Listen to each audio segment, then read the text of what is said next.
আমেরিকার নাসা মহাকাশ সংস্থা বলছে পৃথিবী আর ৭৫ বছর থাকবে। গাজাখন কয় কি ৭৫ বছর।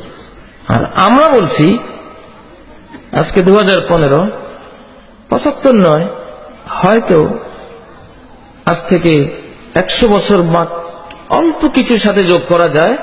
গাজাখন কয় কি বিজ্ঞানীরা ৭৫ বছর পর্যন্ত যাচ্ছে, এরপরে গ্রহ থাকবে না। তারা ওরাইন মহাকাশ যান তৈরি করতেছে, যেটা পার সেকেন্ড 3 লক্ষ কিলোমিটার গতিতে ছুটবে, আলোর গতিতে ছুটবে।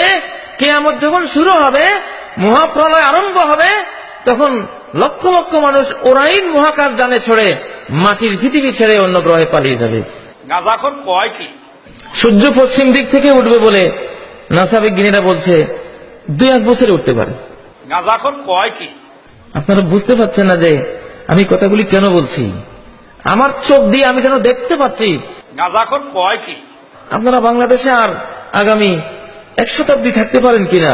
গাজাখন কয় কি আমি কিয়ামত কাল পর্যন্ত এই নবীকে তালাক দিলাম, যে নবী গায়েব জানে।